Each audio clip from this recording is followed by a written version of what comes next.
it is discouraging when you get on a call with those people and they don't book. It happens. Not a lot worse than that. The thing that's worse than that is when they book and they don't show up and they don't tell me anything. Wow. And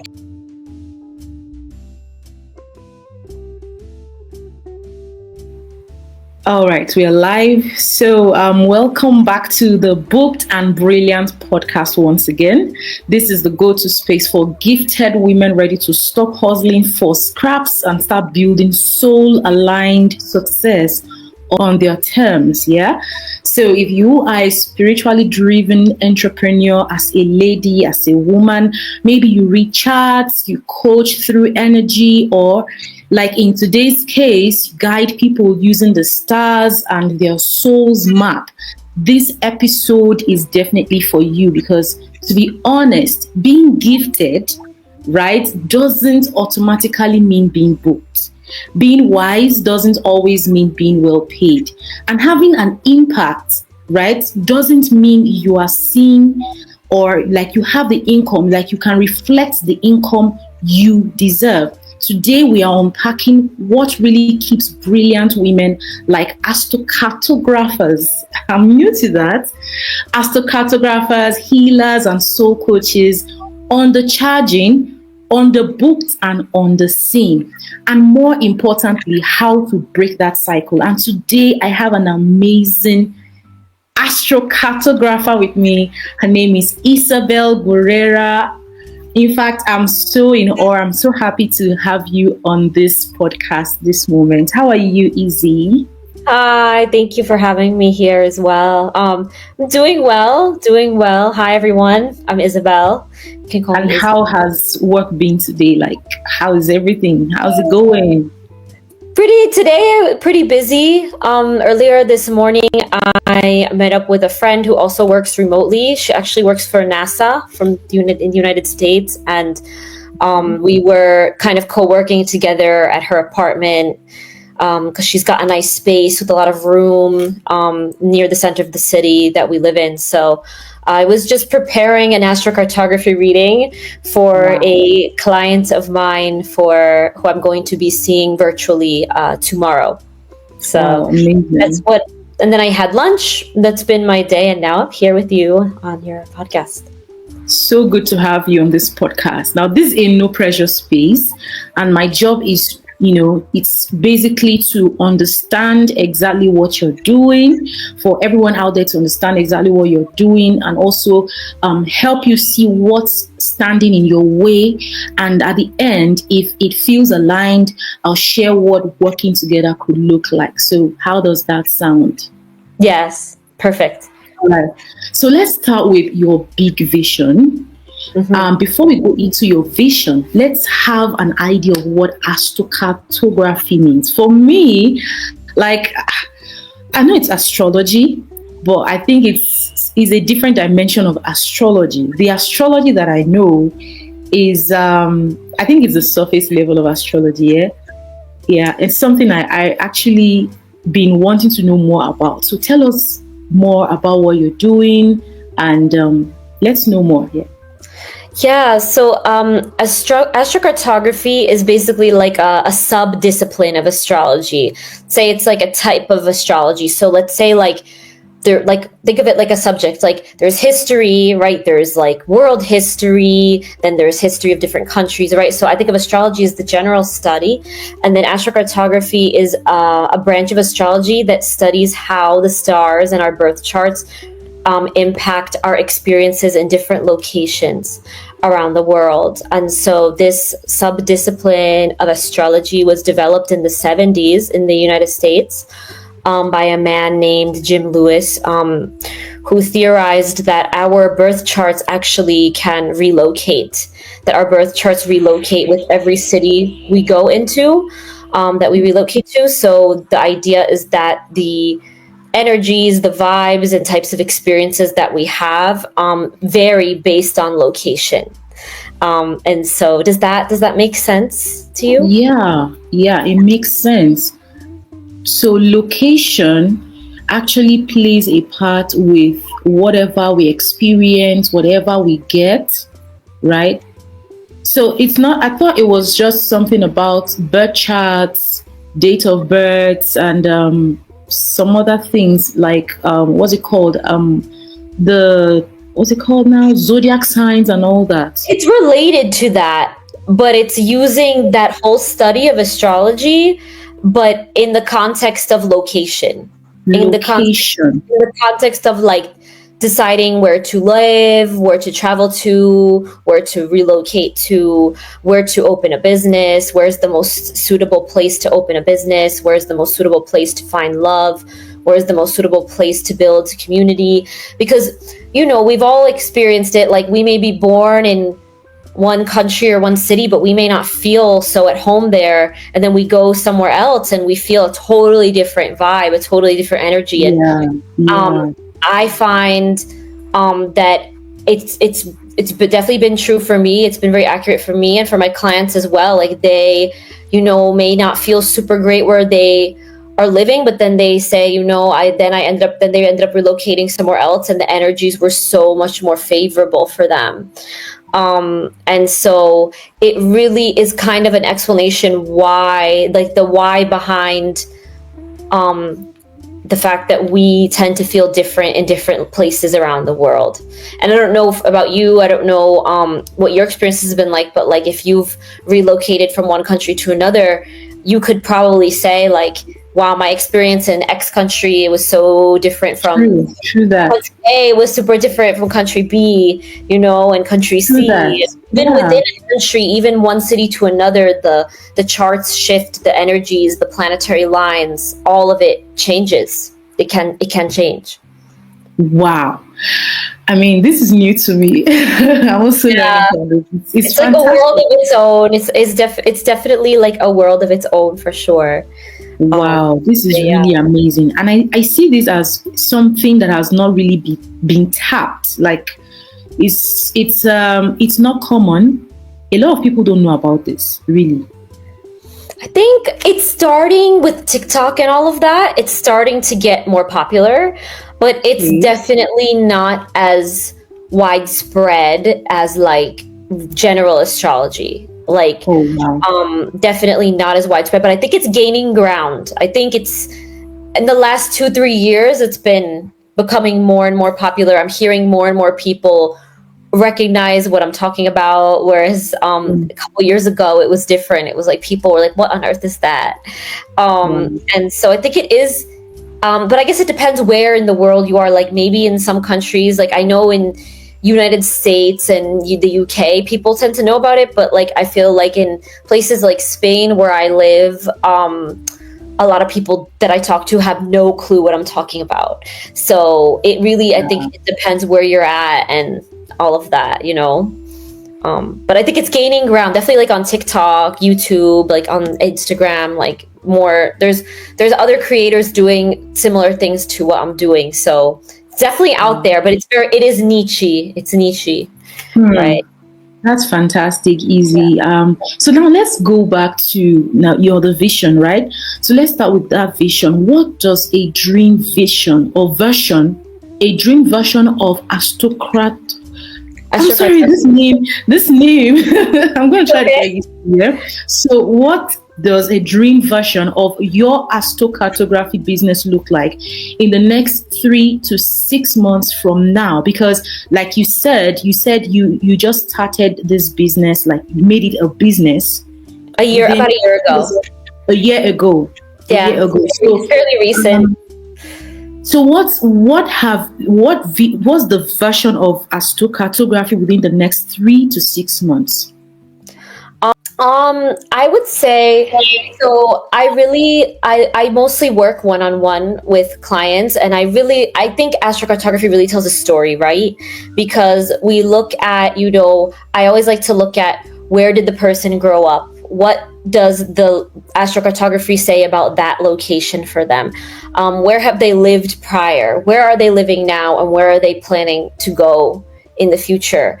And so I really look at it in a very holistic way, right? I look at it as that it tells a story. It tells our story and it explains a lot of things and experiences that we might have in different locations. And so I really just My version of it, I really want to, I want to bring people together. I want to kind of get more of a community going, and start having some in-person events, online events, and especially people in like, people who immigrate from one country to another, like especially, in Spain, there's a lot of, I don't really like this term, but like expats, and there's a lot of people like that. And so I really want to make more people aware of how they could use this like, magical type of astrology to really help themselves and help plan their goals and their lives and be more prepared energetically. Because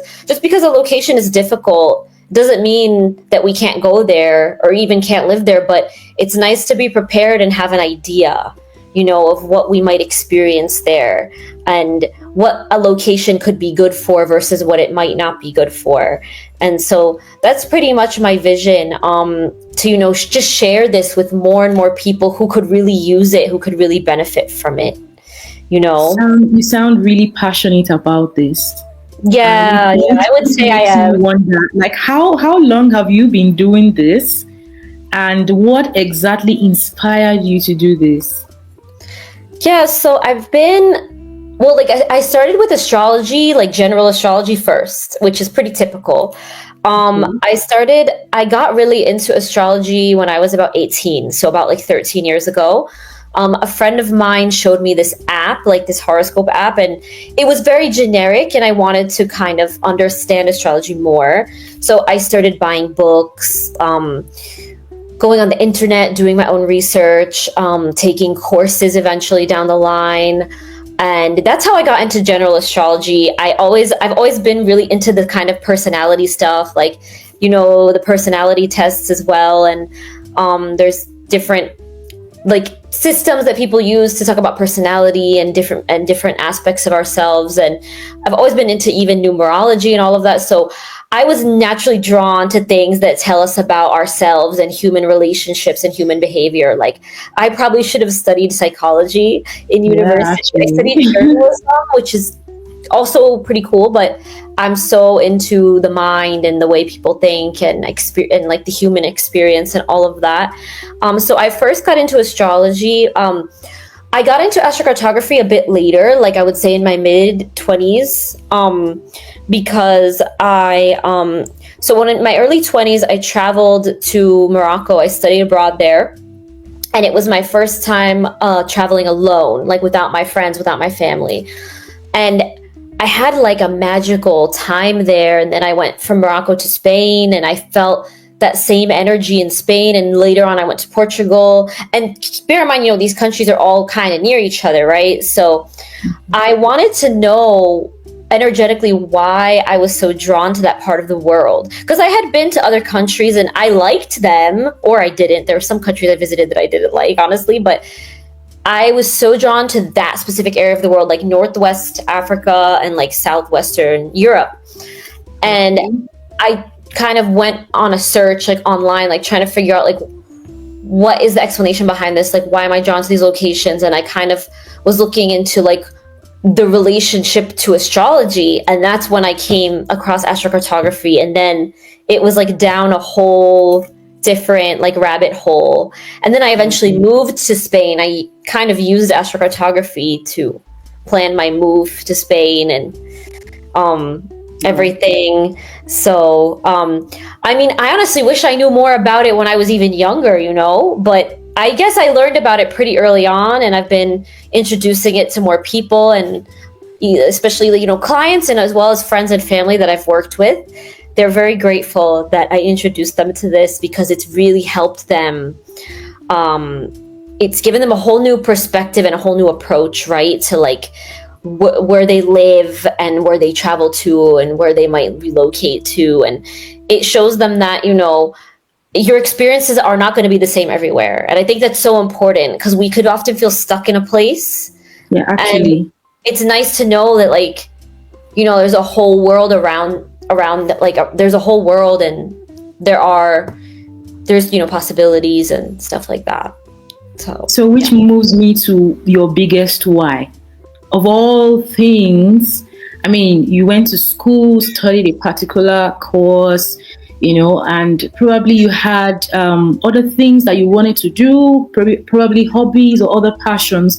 But of all things, why did you choose astrocartography? I guess because it's really interesting actually. So in university, we in the US, I'm from the US, but I live in Spain. I'm from New York. And in university, at my university, we had to take I think it was like a writing course, or a literature.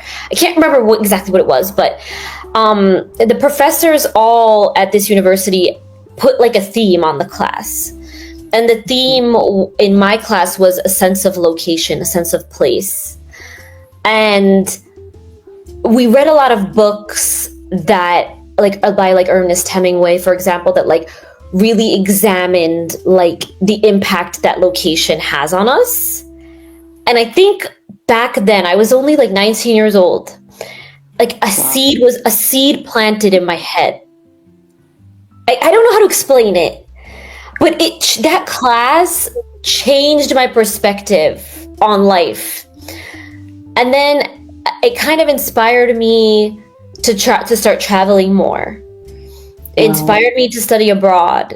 I had always been curious about traveling stuff, but taking that class and just the professor's approach to it planted a seed in my head. It's hard to explain. I'm trying my best to explain it.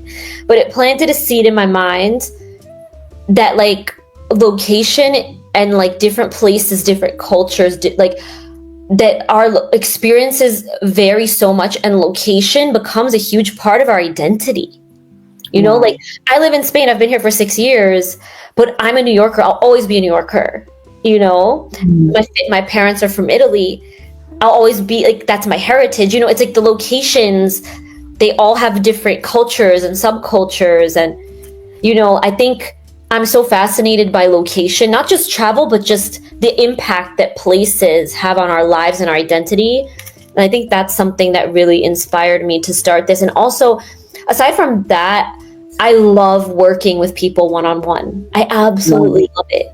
I've also taught English privately to students, both online and in person, while being here in Spain. And I feel so comfortable working one-on-one, and I figured working as an astrologer and astrocartographer gives me the opportunity to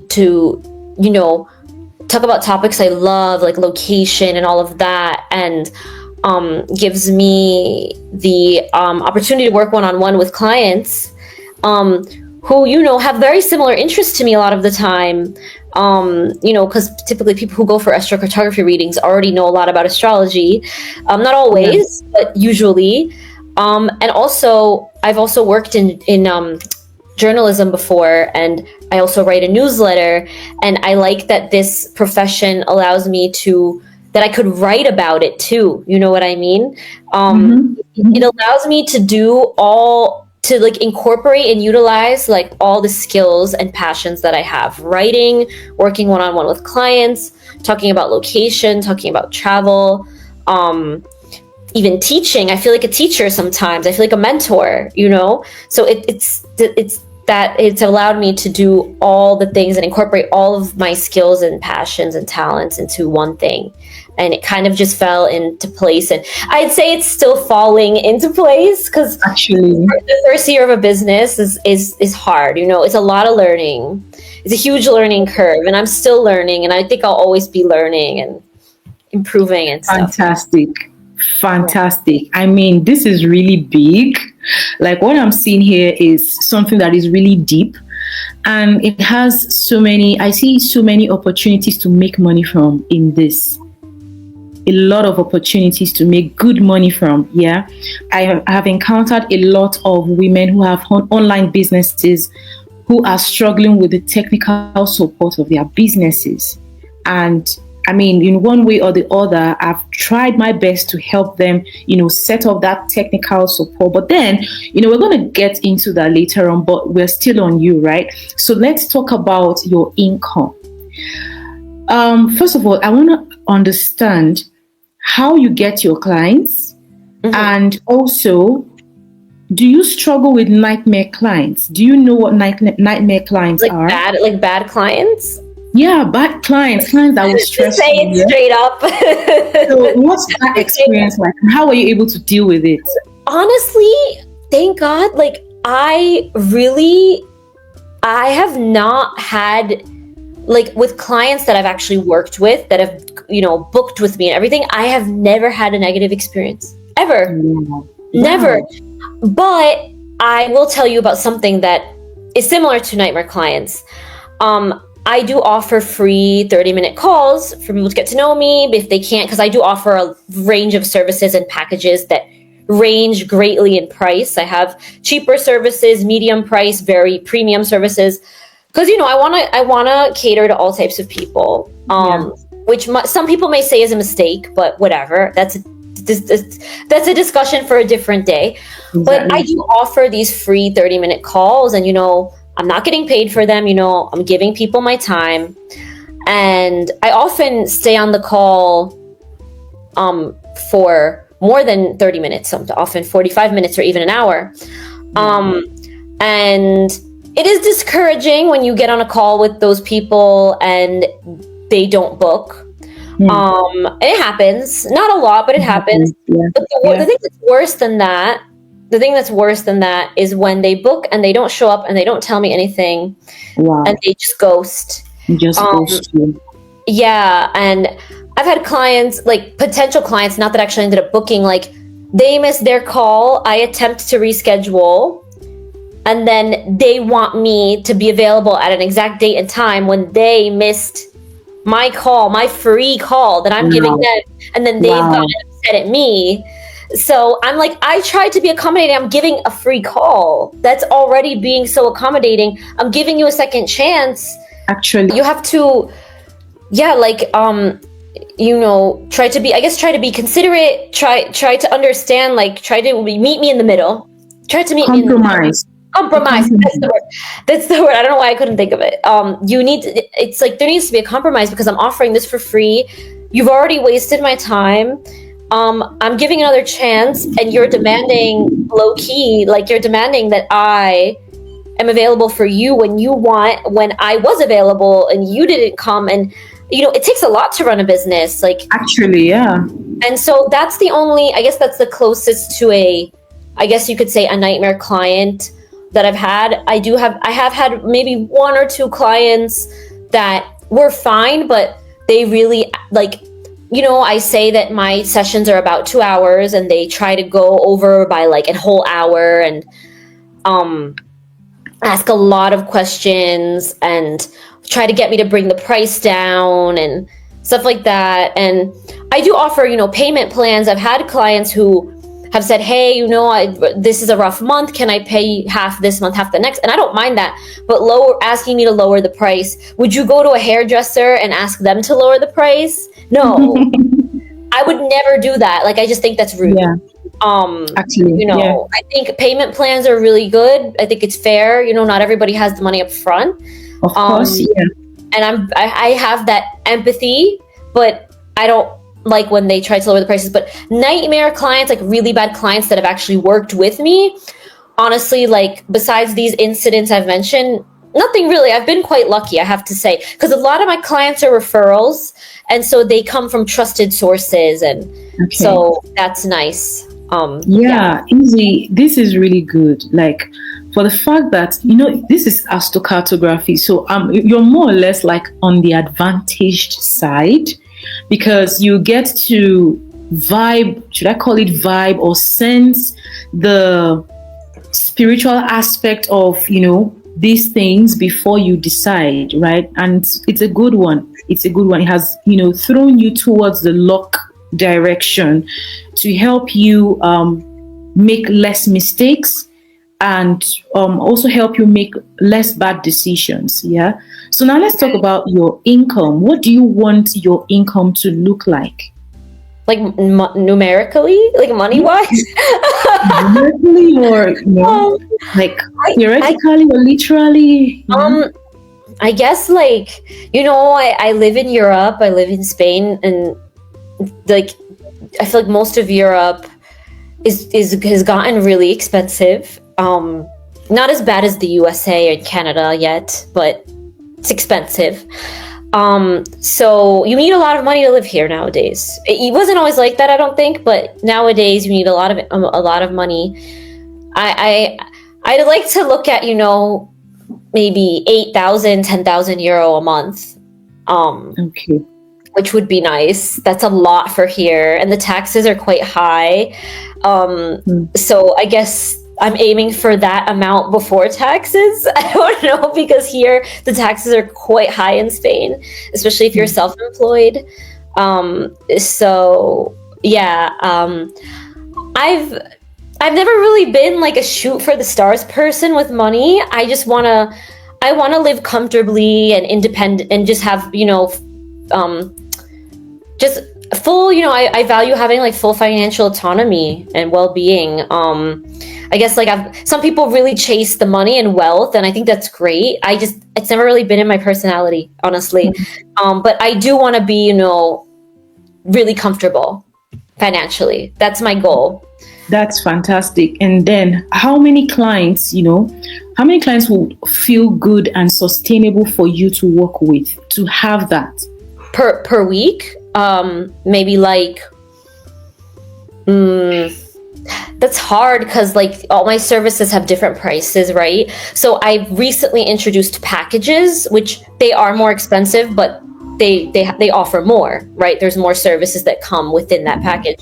And I'm kind of trying to transition a bit more to working with packages because it seems to be a more sustainable model. So if I could get, let's say, 11, 12 clients per month who book these packages, okay, that would be really great. But I've just launched them, so I have to get there first. Yeah, it's achievable. It's actually achievable, depending I think so. Depending on your business positioning. Your business positioning is very important. And like I said earlier, this is something that I know is very promising. I see a lot of green light in this, and it's something that will give you premium clients and give you consistent, high-paying income for you. So it's something that can be worked on. It's not too late. For the fact that it is new, like the business is just a year old or probably a few months old, is something that can still be worked on, right? Yeah. Now, I want to ask you this. How many premium clients are you bringing in per month right now? It really varies. Sometimes I'd say maybe about 10 premium clients, between 5 and 10 premium, and then the rest book like my lower end services.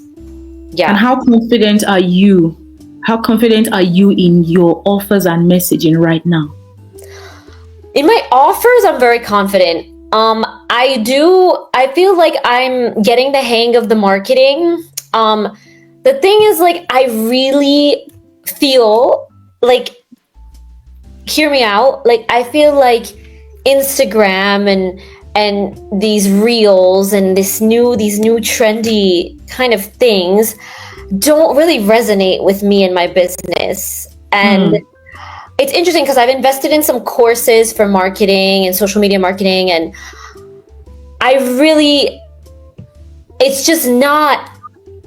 it's not resonating with me, like Instagram as a platform anymore. I'm really trying to build my clientele more through my writing, by my blog, my Substack, my weekly newsletter. I want to really, like, I feel like I know I'm very good at writing, and I articulate my ideas better in long form content. So I really want to pivot to YouTube and just do YouTube and Substack and sometimes TikTok, but I'm disgusted by Instagram. I hate it. I hate what it's become. Are you serious? No, I can't stand it. The videos with like people drinking a coffee and text, and I'm like, what? It just gives me nothing. It gives me nothing. I sound mean, I know, but I'm very brutally honest person, and I feel like what I do, like astrophotography, it's so much deeper than that. Like, I feel like there's I don't know. I don't like having to make 7-second videos, and to me, like, this is such an in-depth thing. And I feel like hear me out.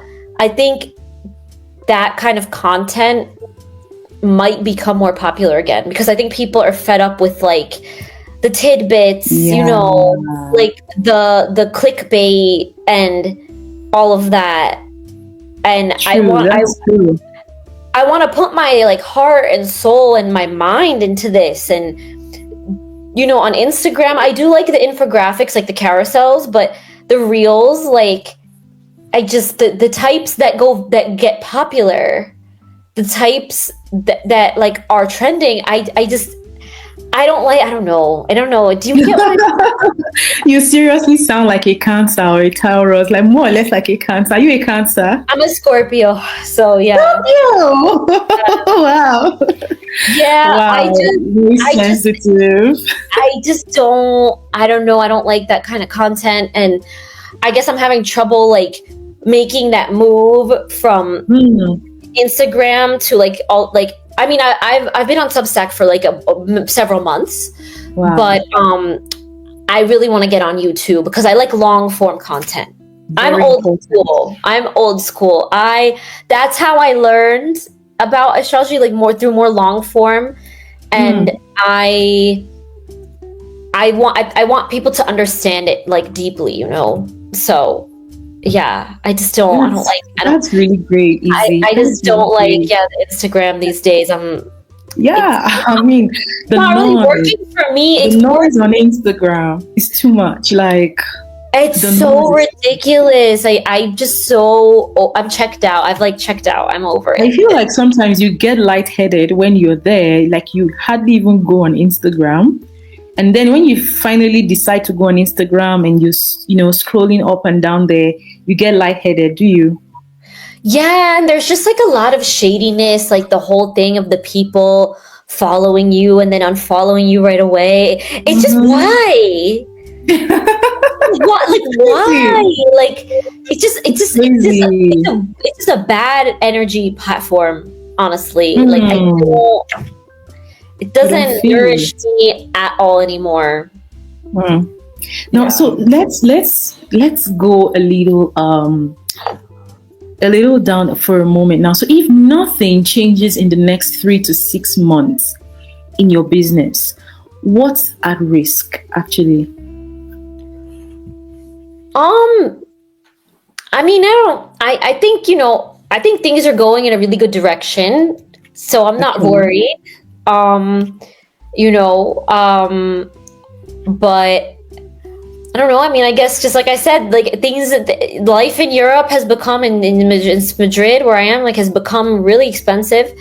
So I wouldn't be able to enjoy life as much, So, are you okay with looking back a year from now and still like the structure, the technical aspect you complained about, the fact that you're struggling technically, that's the technical support now. Looking back a year from now, are you still not, and still not having the structure, the income you desire, or the visibility you have? Are you okay with that? No, I would be disappointed.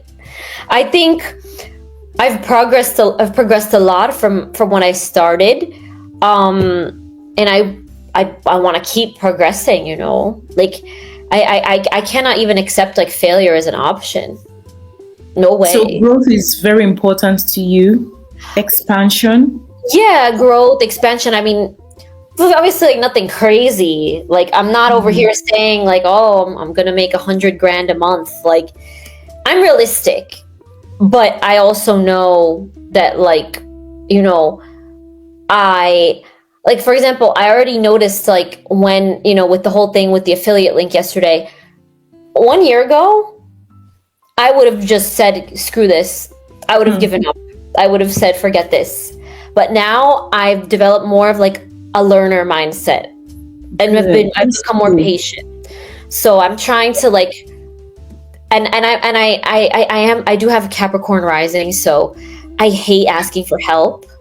Actually, And I'm trying to get better at like asking people for help and like using my resources and because I don't know, I hate feeling like I'm bothering people, but I know that sometimes it's like natural we have to ask for help, So yeah, failure not an option. Yeah, so let's reflect on something right now. What you're offering right now, I mean, this is something that everybody needs. Well, everybody needs, right? Yeah. You are solving a huge problem, and solving huge problems means making huge money. If you can solve bigger problems, it means you should be making bigger money, right? Yeah. So is this something you would like us to do together? Yeah, I mean, I'm open to it. I'm open to learning about it. Okay, so now this is it. For your business, right? This is something that, like I said, everybody needs. Yeah. Mm-hmm. Now there is a way you position your business to attract clients that will pay you well. So this is not a business to charge $5,000 for your package. It's something that you can charge $10,000 for your package, and then you attract people that will buy $10,000, $20,000 for your package, right? And something like this is not for everybody. Everybody cannot afford to pay $20,000. No, definitely not. But what if you have 10, or let's say between 5 to 10 serious premium clients that would like to pay you between $20,000 to $30,000 for what you offer? Now, that you do not need a bunch of clients. When you have a reasonable amount of clients that you can work with, you are not burnt out, you are not stressed up, you're making more money with less people, right? Yeah, it's better. You don't need so much clients in your hand that's going to take away your entire day, take away your time. You barely rest. You barely have time for yourself. Like, you're going to have more time for yourself. You're going to be able to deliver more. You're going to be more effective with your delivery because you're not working with so many people. You do not need a bunch of clients. You don't need so many. You just need a few. Now, if you have, there is a way you can package your offers to a point of charging as much as $50,000 for that offer. Is going to be so good to attract, even especially when it comes to in-person events. You can charge that. You can also have a subscription offer that continuously gives you money, right? So you have people that will subscribe to a particular offer of yours that brings in that consistent money, like on a monthly basis or probably quarterly basis, depending on how you want your subscriptions to run and all that. So this has, what I see here is multiple streams of income that you can make, and you don't need to sweat much. You don't need to do so much about. As a matter of fact, you don't even need Instagram posting. Yeah. There is a way we're going to position this business in a way that where the premium clients are, that is where we direct your message into. Yeah. You speak the language they understand. There are places you find premium clients and there are places you do not find premium clients. Yeah. So we are going to work on that. And is this something that you would really love to do? Like, you would really like to be part of? Yeah, I mean, I'd like to learn more about it for sure. I'd like to learn more. Like I said, I have the service exchange about getting the system set up, but the other stuff sounds like could be pretty useful and applicable. Yeah. Okay. I mean, one thing I love about you is that you have identified your core. And when they mention Isabel, it is astrocartography, which is perfect. Like, you have streamlined your business. You have niched down, right? And this is very, very good. Very good. It's been an awesome time with Isabel Guerrera. She has been an amazing astrologer and astrocartographer. As a matter of fact, I really enjoyed this session with you. It was fun talking to you, knowing more about your business, knowing more about astrocartography, especially for people out there who know nothing about astrocartography. If you're watching this right now, I want you to think about it. Do you think you need astrocartography? You need astrology? Everybody needs it because, yeah, definitely, because it's gonna save us a lot of headache. We're making wrong decisions, bad decisions, and taking us to places where we get stuck and we struggle to move on in life. You find yourself in places where you struggle financially, you struggle business-wise. I mean, astrocartography is the way to boycott such misery, such emotional and financial stress. So if you're out there and you do not know much about astrocartography, you need to know more about it. You can reach out to Isabel Guerrera through her email. You could write her an email. The email address is on your screen and her website is on your screen. So you reach out to her on the website. You can contact her, send her a message through her website. That's www.yourstellartruth.astrology.com. Am I right? Yeah. Okay. So the email address is isabelgwriter@gmail.com. And it's important you reach out to her, patronize her. If you are in Spain, you're watching this right now, in New York, in America, Canada, she is very reachable. You can meet her in person. You can have her virtually, have her read out your charts. It's very important to know those things that are hidden in secret, so it can help you make better decisions, informed decisions about your life, about your finances, about your love life, your relationship, your family. I mean, it revolves around existence. So it's important you do this. She has fantastic offers that will drive you insane, that will transform your business or transform your life, your finances, your relationships, right? So don't forget to contact Isabel. Thank you so much, Izzy, for for being part of this podcast. I love you so much. And I wish you all the best. So we're going to hear more from you, right? Yes. All right. Have a pleasant day. God bless you. And thank you so much for joining us on this podcast. Thank you for having me. Bye. Yeah, bye.